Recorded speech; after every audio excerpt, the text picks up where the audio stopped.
전민수님 반갑습니다. 레이기 지금 공부하고 있습니다.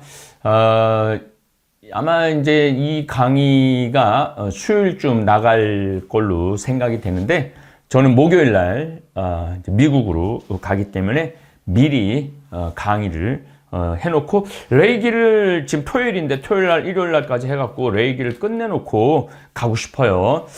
오늘 속죄일 16장 속죄일이라고 7월 10일 날 우리나라 기준입니다. 7월 10일 날 속죄, 전 국민이 속죄하는 날이에요. 그런데 저는 이런 생각이 요즘 많이 들어요. 대한민국 국민들도 하루 속죄하는 날이 있었으면 좋겠어요. 보수는 보수대로 진보 입장에서 속죄하고, 진보는 진보대로 보수 입장에서 속죄하고, 부자는 부자대로 가난한 사람들한테 속죄하고, 가난한 사람들은 또 가난한 이유가 여러 가지 이유가 있겠지만은 본인이 스스로 가난을 파는 경우가 많아요. 부자도 스스로 노력을 해갖고 부자가 되는 경우도 많고, 그래서 모든 사람들이 잘난 사람이나 못난 사람들이 하루 속죄를 하는 날이 있으면은, 우리 대한민국이 한민족도 지금도 우수하기는 하지만은 훨씬 더 우수한 민족이 되지 않을까, 그런 생각을 합니다. 속죄일 16장입니다. 아론의 두 아들이 주님 앞으로 가까이 갔다가 죽은 뒤, 생각나죠? 주님께서 모세에게 이르셨다. 주님께서 모세에게 이렇게 말씀하셨다. 너는 너의 형 아론에게 일러 휘장 안쪽의 성소, 휘장이라는 것은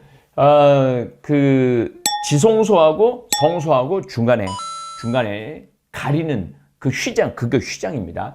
지성소는 뭐가 보관되어 있느냐 하면은 십계명, 하느님의 십계명이 들어있고, 모세의 지팡이가 들어있고, 만나가 들어있어요. 만나가. 그래서 굉장히 중요한 자리입니다.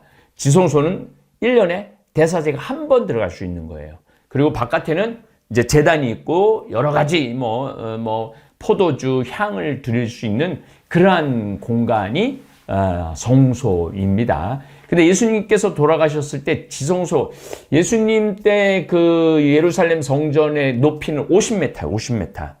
그러니까 지금으로 따진다면은 한 층을 3m로 본다면 10층에다가 한 17, 8층 정도 되는 높이의 엄청난 큰 성소가 반이 갈라졌다. 이 얘기는 뭐냐면 지성소와 성소가 구분이 없어진 거예요.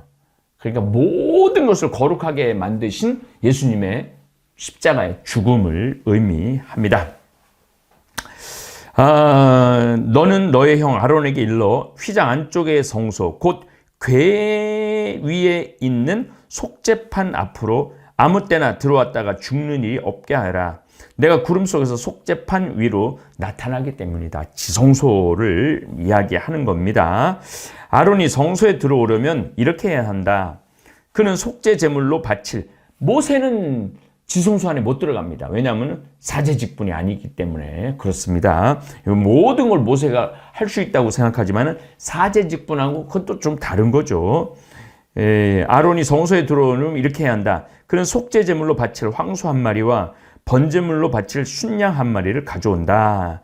그는 거룩한 아마포, 고운 옷 얘기하는 겁니다. 아마포 저고리를 입고 그 안에는 맨몸 위에 아마포 속바지를 입는다.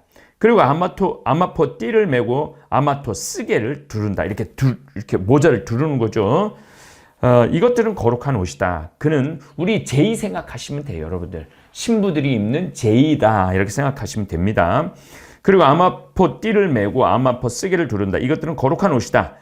그는 물로 몸을 씻고 나서 이것들을 미크베라는, 또 이제 이렇게 성막 안에 물두멍이 있어요. 몸을 씻을 수 있는 물두멍이 큰 게 있어요. 그럼 거기 가서 씻으라는 거죠. 그는 물로 몸을 씻고 나서 이것들을 입는다.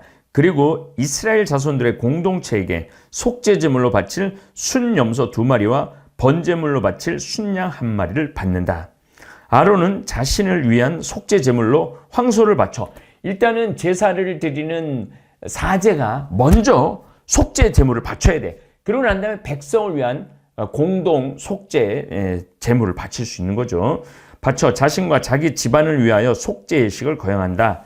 그런 다음 순염소 2마리를 끌어다가 주님 앞 만남의 천막 어귀에 세워놓는다. 아론은 그 순염소 2마리를 놓고 제비를 뽑는데 제비 하나는 주님을 위한 것이고 다른 제비는 아자젤을 위한 것이다. 자, 아자젤이라는 단어가 나왔는데 이 아자젤은 이거 굉장히 중요한 의미입니다.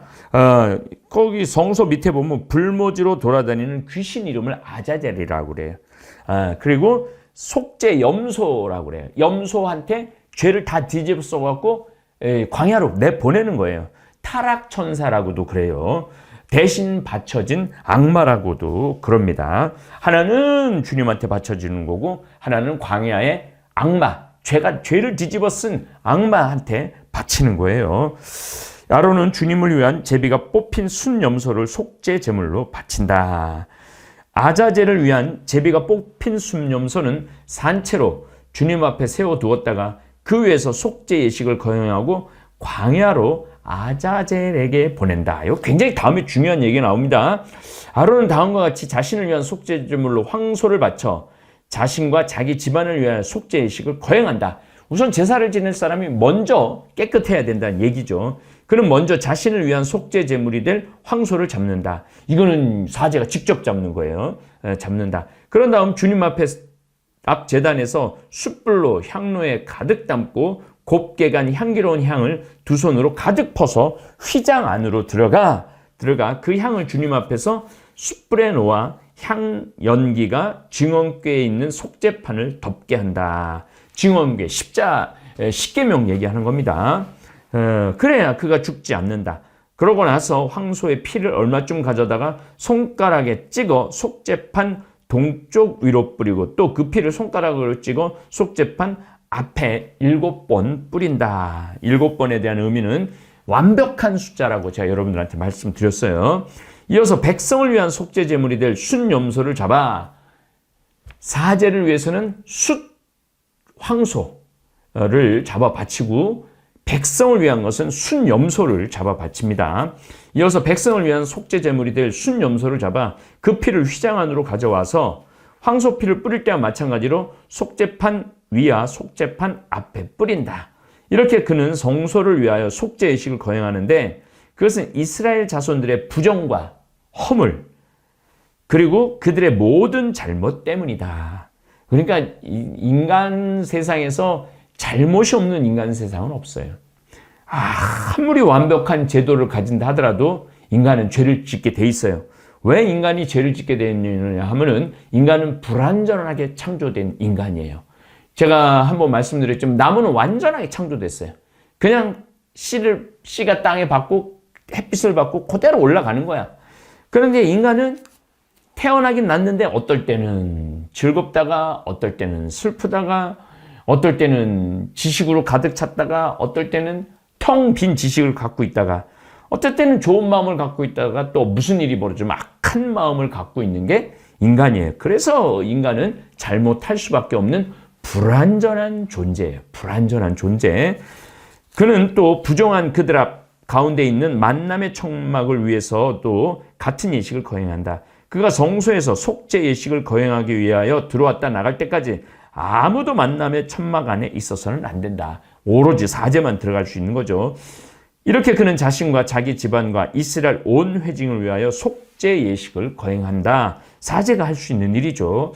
제가 이런 레이기나 탈출기를 읽을 때 사제의 역할이 얼마나 신성한가, 사제가 어떤 존재인가를 저도 사제라는 건 맡을사 제사제예요.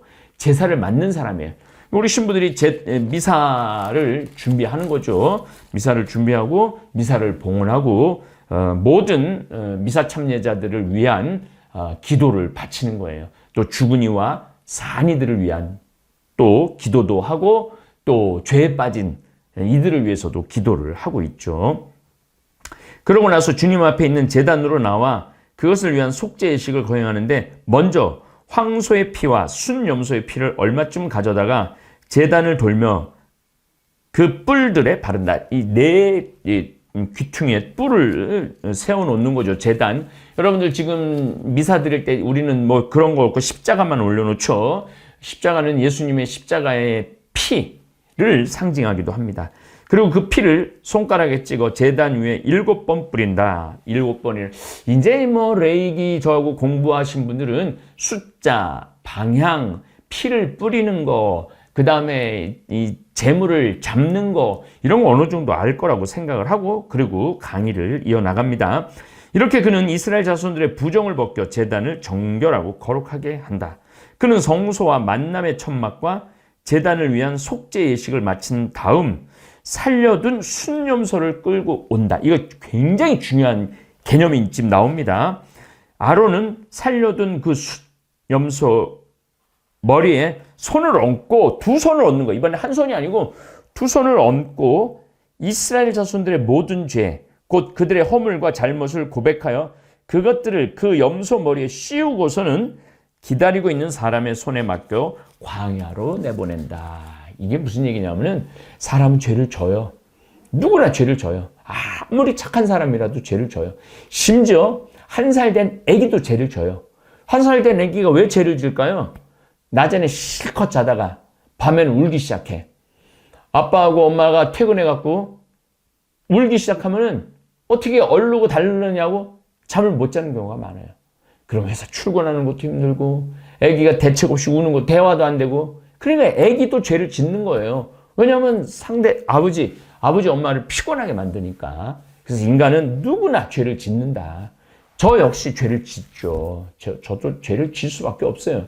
왜 죄를 짓느냐면은 제가 추진하고 있는 뭐 1생태마을, 2생태마을, 3생태마을, 4생태마을, 5생태마을, 이제 영월로 또 옮겨가면 거기가 6생태마을이 되겠죠. 근데 많은 경우 환경운동을 하는 분들은 1생태마을을 꾸미다가도 그걸 완성하지 못하고 죽는 경우가 많아요. 꿈만 꾸다가. 근데 저는 이렇게 다볼사이버 교우들 덕분, 하나님의 섭리 덕분으로 뭐 빚도 없이 이렇게 진행을 잘 해나가면은 왜 저 황신부한테만 저런 좋은 일이 벌어질까? 그런 시기 질투. 그러니까 내가 잘 나가는 것도 죄를 짓는 거예요. 심하게는 진짜 이쁜 김태희, 우리나라 민 1위라는 김태희라는 우리 탤런트도 못생긴 여자들은 화가 나는 거예요. 왜 나는 이런 인물로 태어났을까? 저렇게 예쁘지 않고. 그러면서 시기 질투를 할 수 있는 거죠. 그래서 인간은 누구나 죄를 짓는다. 난 죄 안 짓고 살아. 그런 경우는 없어요. 누구나 죄를 질 수밖에 없어요.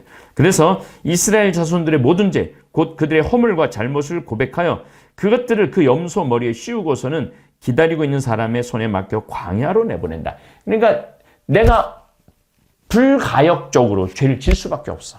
그런데 그 염소한테 죄를 덮어 쓰고 염소를 광야, 악마한테 보내는 거예요. 죄를 다 악마한테 보내고 속죄 염소, 대신 바쳐진 악마로 하는 거예요. 제가 가끔 그런 얘기를 하는데, 제가 철산성당 30년 전에 철산성당 보좌신부를 했는데 주일학교 애들이 1,500명이었어요. 지금은 상상도 할 수 없는 인원이죠. 30년 전에는 주일학교 애들이 한 1,500명 됐어요. 얘네들이 이제 40살 정도 됐겠네. 500명 정도 됐는데 애들이 얼마나 많아. 한미사 750명이 되니까 떠들고 뭐 장난치고 뭐 난장판이죠. 난장판. 그러면은 그 애들을 잡을 수 있는 유일한 길은 딱 한 명을 불러내는 거예요. 한 명을 불러내갖고 손들기를 하든지 엎드려 뻗쳐를 하는 거예요. 지금 생각해보면 참 어리석은 일이었지만은 그 한 명이 손을 들고 엎드려 뻗쳐를 하면은 나머지 750명 중에 749명은 조용해져요. 왜 조용해지느냐면은 나도 떠들면 저렇게 벌을 받는구나. 그러니까 그 애가 749명의 죄를 뒤집어 쓰고 대신 벌을 받는 거죠. 예수님께서 인류 모든 인간의 죄를 뒤집어 쓰고 십자가에서 희생제물이 된 것과 똑같은 거예요. 여기서 아자젤에게 바쳐지는 것도 마찬가지예요. 그러면 그 염소를 그들의 모든 죄를 불모지로, 그 염소는 그들의 모든 죄를 불모지로 날아간다. 이렇게 순염소로 광야로 내보낸다. 모든 죄를 뒤집어 쓰고 나가는 거죠. 그러고 나서 아론은 만남의 천막으로 들어와 성소에 들어올 때 입은 아마퍼 옷들을 벗어 거기에 놓아둔다. 거룩한 일을 끝났으니까.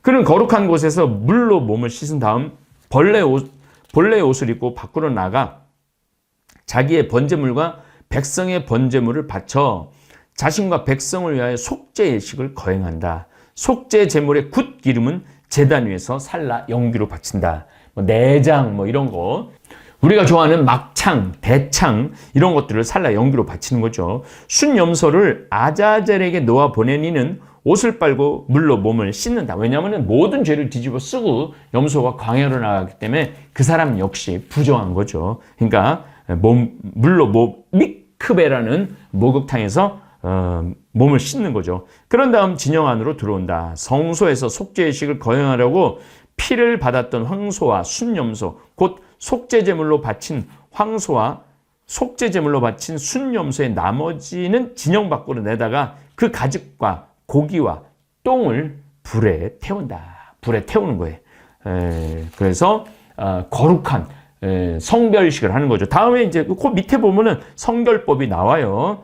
17장부터는 16장까지는 번제 예식에 대한 그런 것들이고 부정한 것에 대한 그 깨끗한 피부병에 대한 얘기를 했지만은 그 이제 17장부터는 성결법이라는 게 나옵니다. 그런 다음 진영 안으로 들어온다. 이것은 너희에게 영원한 규칙이 되어야 한다. 일곱째 달 초열흘 날에 일곱째 달, 아까 말씀드렸죠. 7월 달. 그런데 이스라엘은 9월부터 첫 해로 삼어요. 그래도 우리 머리로 이해를 하는 게 좋을 것 같아요. 일곱째 달 7월 10일 열흘 날에 너희는 고행을 하고 온 국민이 고행을 하고 일은 아무것도 해서는 안 된다. 우리나라도 이런 속죄일이 하루 정도 있으면은 우리나라 국민들이 훨씬 성숙하지 않을까 그런 생각을 해요. 본토인이든 너희 가운데에 머무르는 이방인이든 마찬가지다. 바로 이날이 너희를 위한 속죄 예식을 거행하여 너희를 정결하게 하는 날이기 때문이다. 이로써 너희는 주님 앞에서 너의 모든 잘못을 벗고 정결하게 된다. 1년에 한 번씩 그동안 1년 동안 지은 죄를 다 속죄를 하는 거예요. 그리고 정결하게 되는 거죠. 부정하고 거룩하고 정결한 것이 이게 레이기의 주제. 부정한 여자가 피를 흘려도 부정하고 남자가 고름을 흘려도 부정하고 남자가 정액을 흘려도 부정하고 여자가 생리를 해도 부정하고 이런 것들을 정결하게 만드는 게 바로 모세 오경의 아주 주제 중에 하나입니다. 이날은 너희에게 안식일 곧 안식의 날이다. 너희는 고행을 해야 한다. 이는 영원한 규칙이다. 이제 안식일이 나오기 시작해요.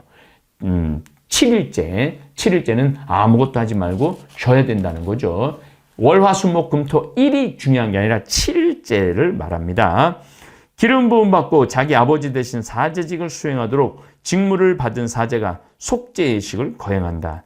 그는 아마포 옷, 곧 거룩한 옷을 입고 지성소를 위하여 속죄 예식을 거행한다. 그리고 만남의 천막, 지성소는 계약의 궤, 속죄판이 있는 것을 말합니다. 계약의 궤 안에는 십계명이 들어있고 아론의 꼽힌 지팡이가 있고 만나, 광야에서 40년 동안 내린 만나가 들어 있습니다.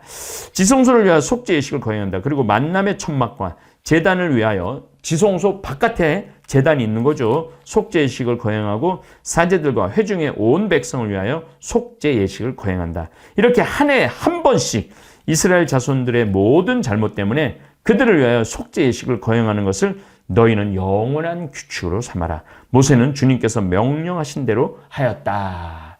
그래서 속죄. 우리는 현충일도 있고 제헌절도 있고 이런 게 국군의 날도 있고 노동절도 있기는 하지만은 전 국민이 함께 하지는 않죠. 그러나 속죄 예식은 이스라엘 모든 백성이 함께하는 그러한 특히 아주 이스라엘 민족의 특이한 점을 우리가 볼 수 있습니다. 아자젤이라는 그 염소한테 모든 죄를 뒤집어 씌워갖고 광야로 내보내고 우리 이제 깨끗하게 됐다. 그거는 사실은 예수님이 십자가에 인류 모든 죄를 짓고 정말 광야로 내보낸 것 같은 십자가에서 죽임을 당하시고 모든 인류의 죄를 뒤집어 쓰시고 우리에게 천국문을 열어주신 예수님의 예라고 우리가 이해하면은 여러분들이 훨씬 성서 전체를 읽는데 도움이 많이 될 거라고 생각을 합니다. 네, 감사합니다. 동글동글 콩으로 만든 청국장 동글동글 콩으로 만든 청국장 찌개로도 먹고요 가루는 생수에도 타서 먹어요 우리 모두 건강을 챙겨봐요 생태맘 청